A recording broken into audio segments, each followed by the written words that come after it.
नमस्कार फ्रेंड्स, कैसे हैं आप सब।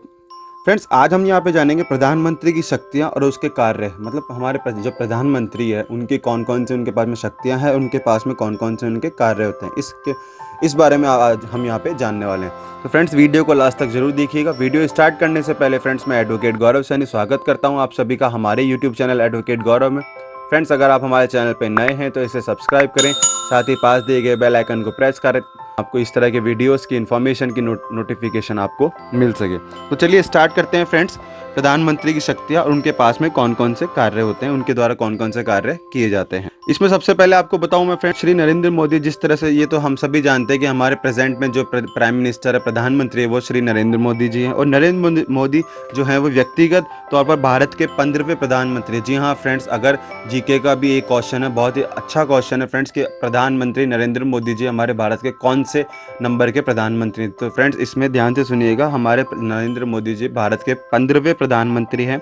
और इसमें आगे बताऊं आपको फ्रेंड्स कि भारतीय संविधान का अनुच्छेद 75 केवल इतना ही कहता है कि भारत का एक प्रधानमंत्री होगा जिसकी नियुक्ति राष्ट्रपति करेगा। प्रधानमंत्री मंत्रिपरिषद का नेता होता है और राष्ट्रपति केवल नाम मात्र का एक शासक होता है, जबकि प्रमुख कार्यकारी शक्तियां, मतलब अधिकतर जो शक्तियां हैं, पावर्स हैं, वो प्रधानमंत्री के पास ही निहित होती है, मतलब प्रधानमंत्री के पास ही होती है। इसमें आगे जानते हैं फ्रेंड्स, भारत में राष्ट्रपति राष्ट्र का प्रमुख होता है, जबकि प्रधानमंत्री सरकार का प्रमुख होता है फ्रेंड्स। मतलब भारत के संविधान में प्रधानमंत्री के पद को वास्तविक शक्ति प्रदान होती है, जबकि राष्ट्रपति केवल नाम मात्र का एक शासक होता है। इसमें आगे जानते हैं फ्रेंड्स, प्रधानमंत्री को पद ग्रहण करने से पूर्व भारत के राष्ट्रपति द्वारा उसे गोपनीयता की शपथ दिलाई जाती है, मतलब उन्हें शपथ राष्ट्रपति के द्वारा दिलाई जाती है। अब आगे जानते हैं फ्रेंड्स, प्रधानमंत्री के कुछ कार्य और उनकी शक्तियों के बारे में। प्रधानमंत्री जो है फ्रेंड्स, कोई भी मंत्री नियुक्त करने हेतु अपने दल के सदस्यों के नाम राष्ट्रपति को बताता है, मतलब राष्ट्रपति को सुझाव देता है कि कौन से व्यक्ति को फील्ड का मंत्री बनाया जाना है। और राष्ट्रपति केवल उन्हीं लोगों को मंत्री बना सकता है जिनके नामों की सिफारिश प्रधानमंत्री करता है। मतलब फ्रेंड्स, इन सिंपल वे, राष्ट्रपति खुद की मर्जी से किसी को भी मंत्री नहीं बना सकता है, वह केवल और केवल सिर्फ प्रधानमंत्री के द्वारा सुझाव दिए गए लोगों को ही मंत्री बना सकता है। इसके बाद में आगे जानते हैं फ्रेंड्स, प्रधानमंत्री ये निश्चित करता है कि किस मंत्री को कौन सा विभाग दिया जाएगा और वह उसको आवंटित विभाग में फेरबदल भी कर सकता है। मतलब किस व्यक्ति को कौन सा डिपार्टमेंट, कौन सा विभाग देना है, ये भी सिर्फ और सिर्फ प्रधानमंत्री के द्वारा ही डिसाइड किया जाता है।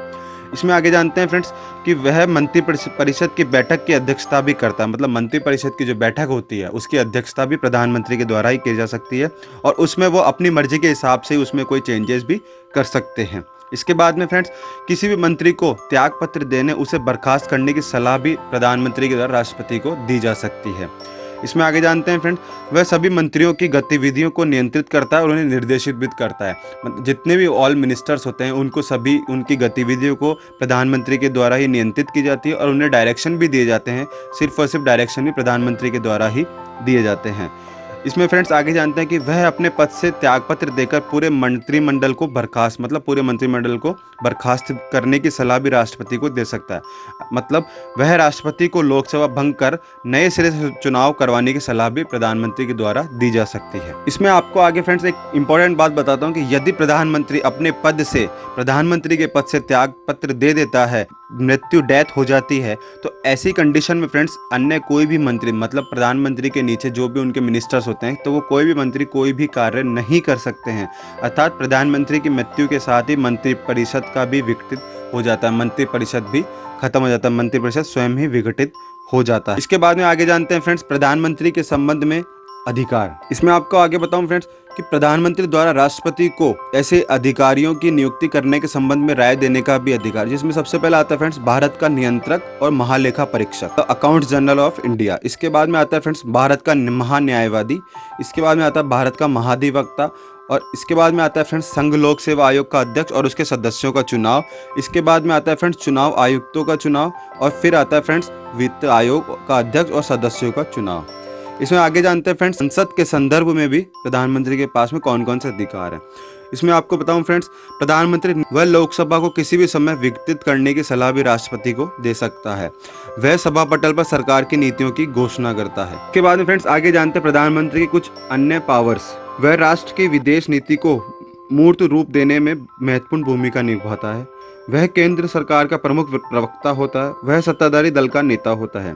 इसके बाद में फ्रेंड्स योजना आयोग, राष्ट्रीय विकास परिषद, राष्ट्रीय एकता परिषद, अंतर्राज्यीय व्यय परिषद और राष्ट्रीय जल संसाधन परिषद का भी अध्यक्ष प्रधानमंत्री ही होता है। और आपातकाल के दौरान राजनीतिक स्तर पर आपदा प्रबंधन का प्रमुख भी प्रधानमंत्री ही होते हैं। तो फ्रेंड्स ये था आज का हमारा वीडियो, जहां हमने जाना कि प्रधानमंत्री के कार्य और उनकी शक्तियों के बारे में, प्रधानमंत्री की पावर्स और उनकी ड्यूटीज़ के बारे में। इसमें आगे जानते हैं फ्रेंड्स प्रधानमंत्री के राष्ट्रपति के साथ संबंध कैसे होते हैं, मतलब संबंध। इसमें मेनली आपको बताऊं फ्रेंड्स, राष्ट्रपति और प्रधानमंत्री के बीच जो संबंध है वो सिर्फ और सिर्फ फ्रेंड्स 2 अनुच्छेदों में ही दिए गए हैं, अनुच्छेद 74 और अनुच्छेद 75। इसमें आगे जानते हैं फ्रेंड्स अनुच्छेद 74 क्या कहता है। राष्ट्रपति को सहायता और सलाह देने के लिए एक मंत्रिपरिषद होगी जिसका प्रमुख प्रधानमंत्री होता है।